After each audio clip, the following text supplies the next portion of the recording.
Ever feel like you're just drowning in news, like you're up to your neck in it, but you still can't quite figure out what's really going on? It's overwhelming, for sure. That's where we come in. Today, we're diving deep into the world of Fox News. Our guide, The Fox Effect.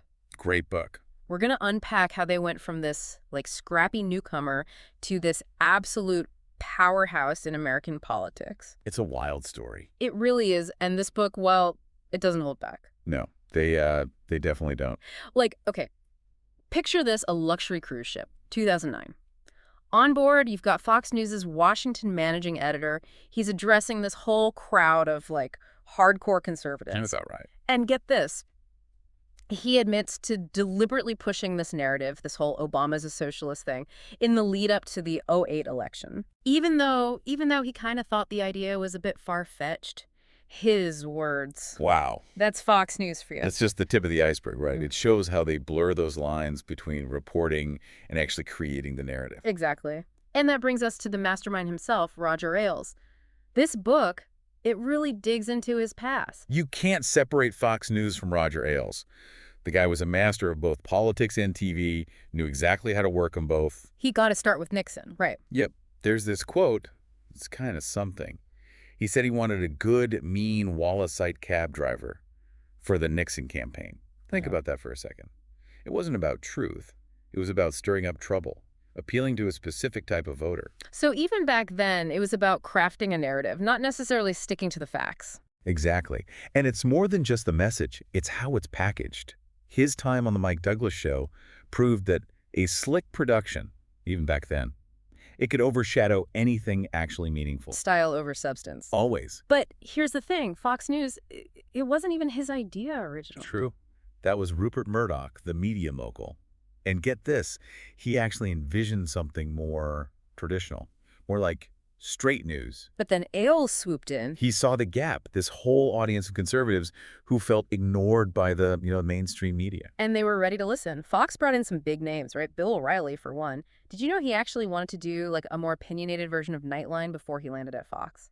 Ailes had a knack for finding the right people. Big personalities who really resonated with viewers, regardless of their, shall we say, journalistic credentials. It's about connecting, not just informing. Exactly. Appealing to emotion. And then 2000 happened, the election. That whole Florida recount mess where Fox called it for Bush before anyone else. Didn't a Bush family member work at Fox at the time? They did. And that decision, calling Florida early, it played right into this idea that Bush won fair and square, even though it was so close and contested. Talk about shaping the narrative. And then 9/11, Fox News with that American flag front and center, branding themselves as the patriotic choice. Brilliant, actually. The flag became this incredibly powerful symbol, instantly told you what they stood for. Yeah. Pro-America, pro-military, skeptical of anything that challenged that worldview. That was the moment Fox News secured its place in the American political landscape. But things really shifted after the 2008 election, wouldn't you say? What happened then? It's like they took the gloves off. They cancel Hannity and Combs, no more pretending to have a liberal voice on the network. Right. And then they bring in Glenn Beck. This wasn't just a different perspective. This was full-blown conspiracy theories, often with dangerous implications. Okay, so they've got their lineup. Their audience is, shall we say, primed and ready. How do they actually use this to go after Obama and the Democrats? The book, it lays out this 6-step playbook they used, almost like clockwork. Step 1, find a target, any target, and dig up a scandal. Doesn't even have to be real sometimes. Whole repeat it till it's true strategy. Exactly. Then report on that scandal nonstop, 24/7 coverage, make it feel urgent, important, even if it's not. They were really good at using edited footage or even just misrepresenting things to create this sense of outrage. Creating that must-watch feeling, even if it's based on nothing. Exactly. Step 3, bring on guests who already agree with your narrative. Make it seem like a fair debate, when in reality, it's anything but. And of course, they bash the mainstream media for supposedly ignoring the story. Classic. Us versus them. Instant credibility, because they're the only ones telling the truth. So frustrating. And then the relentless repetition. Say the accusations over and over and over again, even when they've been debunked, disproven, whatever. By the time the truth actually comes out. Your damage is done. Exactly. Then poof, move on to the next thing. Leave the audience with a very specific impression, regardless of the facts. So cynical. And this wasn't just some theory. This played out again and again during the Obama years.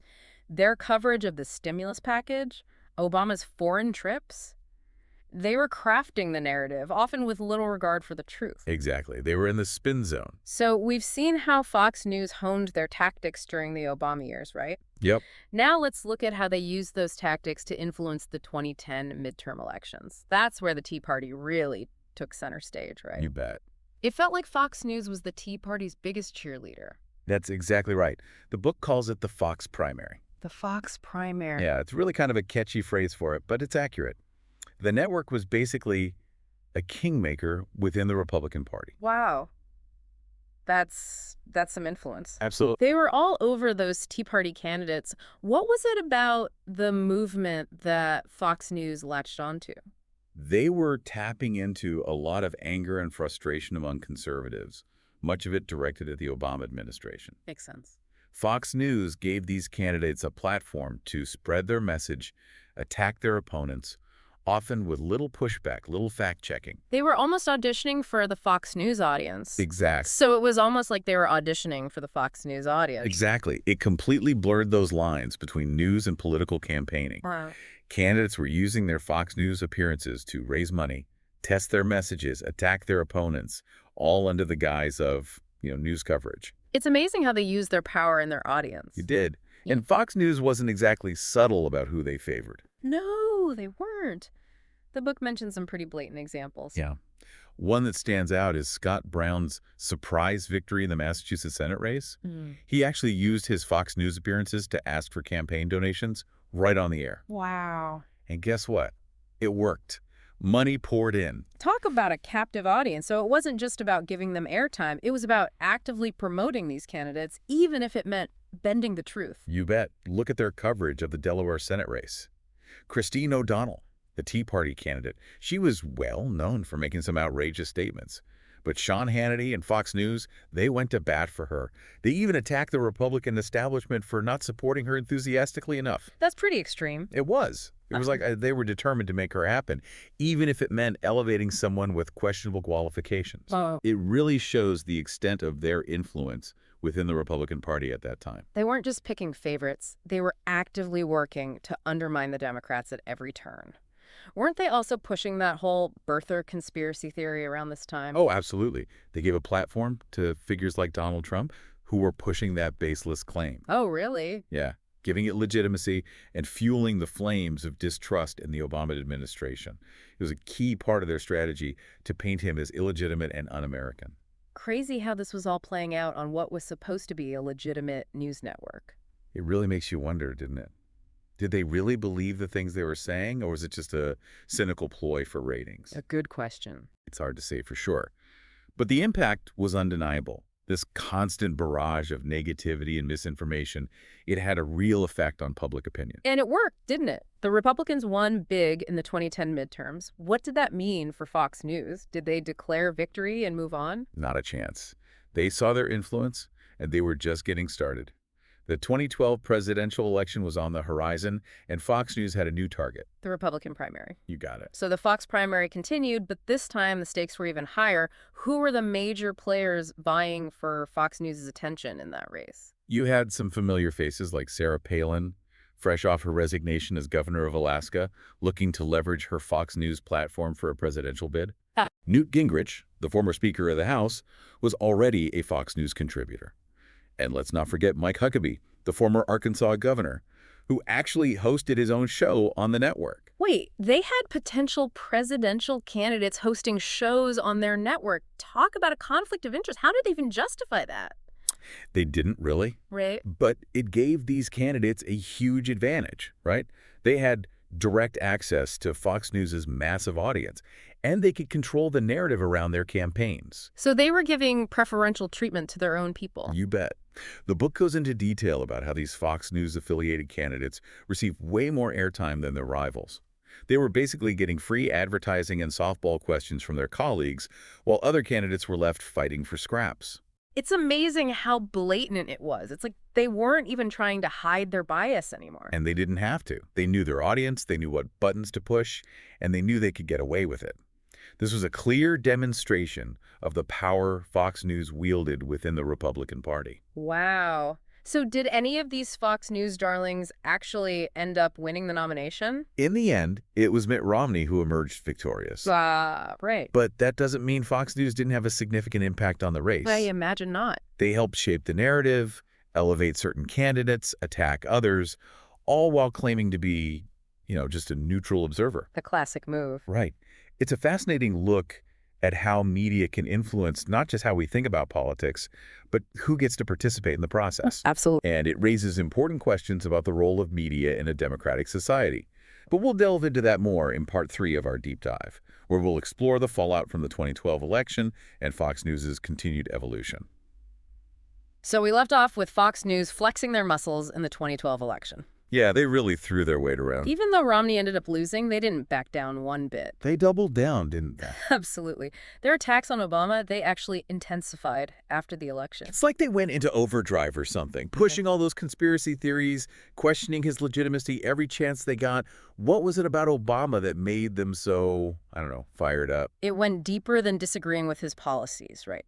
It was this underlying current, tapping into this fear among their audience. Fear of change, fear of, well, a black man in the White House.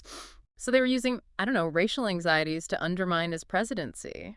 It wasn't always overt, of course. A lot of dog whistles, coded language, that sort of thing. But the message, crystal clear. Obama was different, dangerous, not one of us. And they weren't shy about giving a platform to some pretty extreme voices, were they? Nope. Even though Glenn Beck eventually left Fox News, he kept pushing that dangerous rhetoric.